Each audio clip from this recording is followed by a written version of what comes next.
Hi there, it's Wendy from Ask the Landlady, and I'm here with all the tips and tricks to help you make a profit in real estate rentals.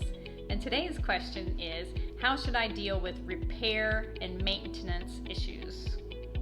And that's a good one, especially for those of us who aren't super handy ourselves, so we're actually having to get other people to do the work and coordinate those types of things. So the number one tip is just to respond in a timely manner. Don't ignore maintenance issues, because they're just going to get worse. You're going to get a bad reputation. You could get reported to your local court, and it just could be problematic. So again, go back to the beginning. This is when you first get the tenant in there.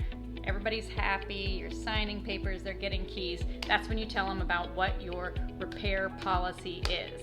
First of all, establish what is an emergency. And you need to check your state or local situation about what that is. For us in Ohio, that's no heat. No heat is an emergency, especially in the winter. And for me, water pouring through the ceiling, like a pipe broken, fire, a lot of times if it's a major fire, it's just get out and, we'll deal with the rest later. But those are emergencies. An emergency is not the air conditioner broke. That's something that needs fixed, but it's not an emergency in Ohio where I am. Now, Florida, that could potentially be a different situation when you're in a heat-stricken area.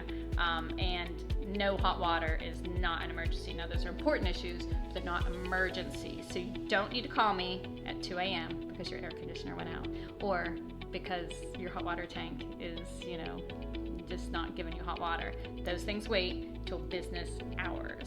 Now, you wake up in the middle of the night, no heat, you can call me because we will get you space heaters and we will call somebody out if we can get them out. But we will get you heat, some sort of heating situation, as long as you have electric, that type of thing. And fire, water flooding through, we'll come over and we'll turn the water off, main water off, or walk you through that to get that off so that there's not water going all over your living room or those types of situations. Those are emergencies. You can call me for those all hours and all day, but you can't for other issues. Those need to be during business hours. So you need to train your tenant now to only call you for those emergency situations. Everything else is a written work order. So again, my air conditioner is not working, then go to my portal and they can say my air conditioner is not working, and that gets sent to me during business hours. When I will get a technician, I will try to get that fixed as soon as possible, but it's not something that I'm going to get woken up in the middle of the night for. So you want to do that training up front. About what an emergency is. Number two, I kind of already said this, but you want all the other work orders in writing. Make sure you get them in writing. Don't let them just call in and, okay, I'll do the work order for you. No, you say, that's great. I want to jump right on that. I need you to give me something like that in writing. Go send me an email to this, or fax it in, or call it. You want a paper trail for this work order, because again, if you end up in court over something, everybody has to be on the same page. It's not like if I tell my husband to pick up milk from the store when he's running around, he's not going to remember that. If I write it down for him, he might remember to get milk from the store. It has to be written down before we're going to remember it, we're going to be able to track it, and it's going to be a legal paper trail for everybody involved, especially if you go to court and they try to say that they tried to tell you the furnace never worked. We have no work orders.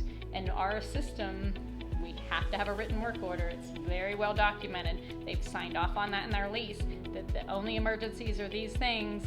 Everything else is a written work order, so everybody is on the same level playing field with the correct communications. So I do know some savvy landladies and landlords that have some things in their leases, like they won't take care of an issue that's under $50 to try to eliminate those piddly little things, or things that are just superficial or whatever. Like, when they came in, they signed off on that apartment, and then if later on they're trying to say they don't like the backsplash or something is, some little thing, then you can kind of say those are issues that we don't take care of till move out. That's not, that's something that you've created and wear and tear in your apartment, and you're welcome to fix it, but it's not something that's specified in our lease. So you might also want to specify that you don't take care of batteries and smoke detectors and light bulbs and issues like that, because if not, you're going to be run all day and all night for those things that the tenant really should be supplying for living in your living space.